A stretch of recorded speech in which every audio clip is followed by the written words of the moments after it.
Our next few segments are going to be focusing on protecting press freedoms and the power of the Fourth Estate. And there's nobody better to talk to you about that than the president and CEO of PBS, Paula Kerger. Paula, thank you so much. Thanks. Great to be with you again. Paula, the last time we were speaking on stage, members of Congress were trying to debate a rescission package to figure out whether or not PBS and NPR would actually get defunded. And it turns out it happened. Yeah. One of the actions that PBS took was to sue the administration. But now that the funding has been repealed, what do you do? Is that lawsuit going to continue? What's the next step? So if you remember when we talked, it was in Washington, and we followed Mike Johnson on the stage. The House Speaker. It was quite an interesting day. So the lawsuit is actually around the executive order that would forbid any federal money to go to PBS and NPR.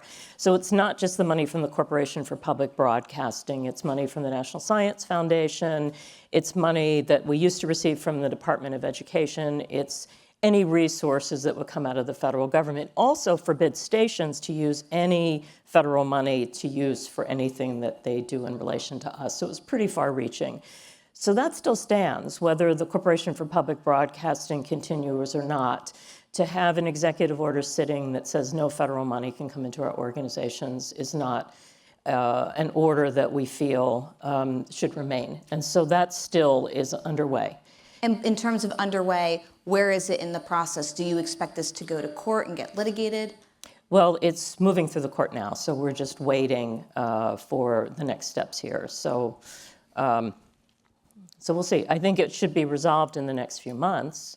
It was on that trajectory, but there's not more I can tell you other than it's sitting, waiting to be heard. So right now you're in this sort of limbo phase, right? You have pending litigation. At the same time, you're trying to raise new types of funds to keep these stations afloat. What is the plan for survival in the short term and the long term? Yeah.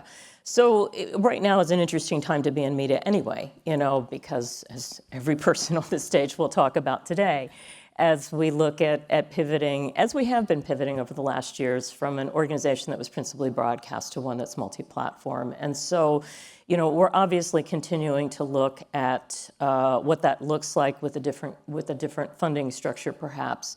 The thing that's the toughest, has been the toughest for us to wrestle through, which I think is one of the things that defines us in many ways, is our local stations. And so we have stations across this country in a lot of communities, particularly small rural communities. They're the only stations.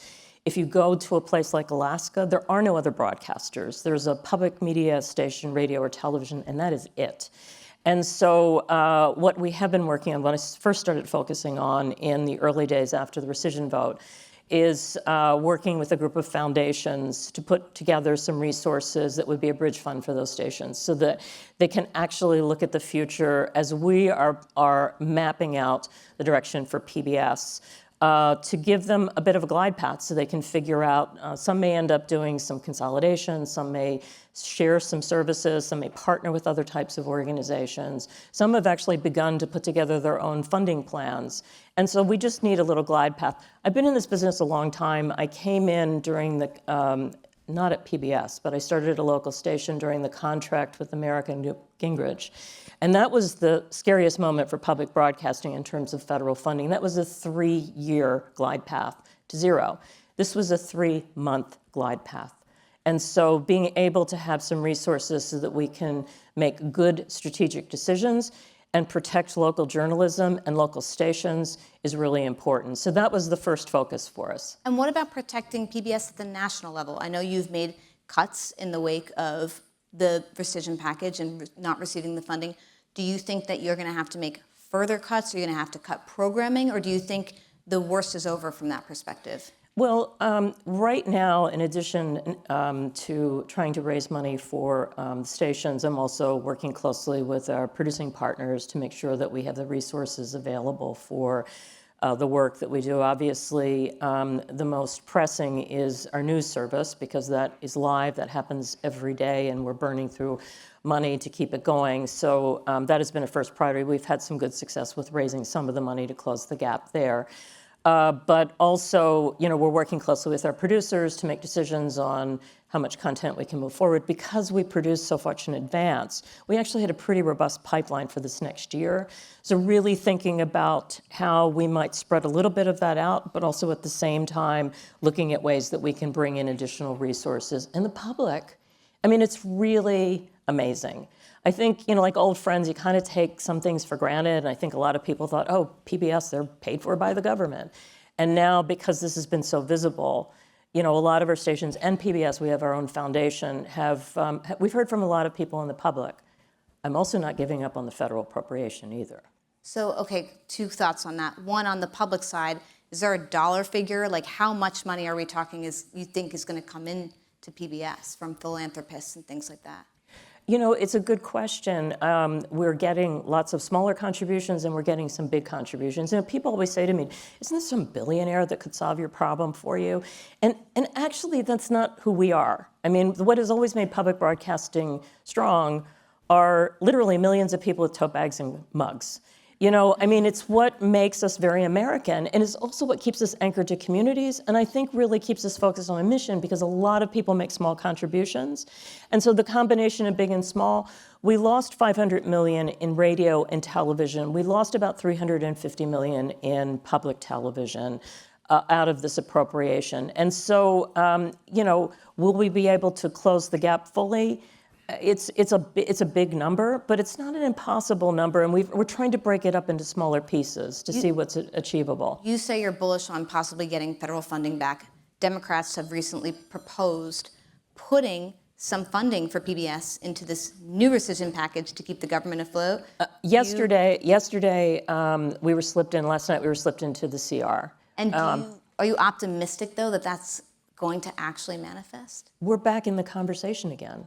So the night, I haven't seen you since the rescission votes. There was the House vote and the Senate vote, and both happened late in the night. And on both cases, we felt almost to the end that we were actually going to succeed.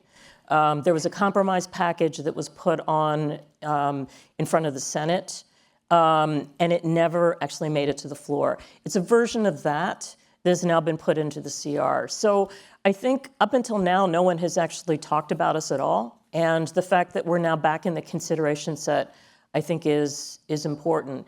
And I'm hearing from a ton of people that are really upset about what is happening. Some on the Hill, but a lot of people around the country who are very upset.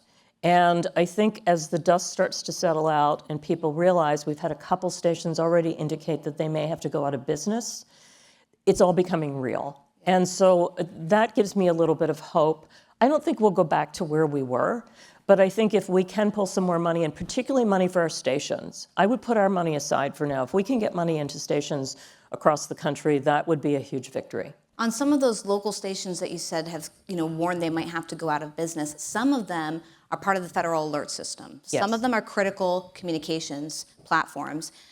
Do you have concerns, given what's happening right now with the FCC? There will be a campaign to sort of pull public media out from getting spectrum licenses, out from being part of the alert system, to kind of target public media in that way? Well, we talked about the executive order, but we didn't talk about what actually started at the beginning of the year, which was a letter of inquiry from the FCC. And that has come after both public radio and public television around our underwriting announcements. And they have also filed similar letters of inquiry to some of our top 10 markets.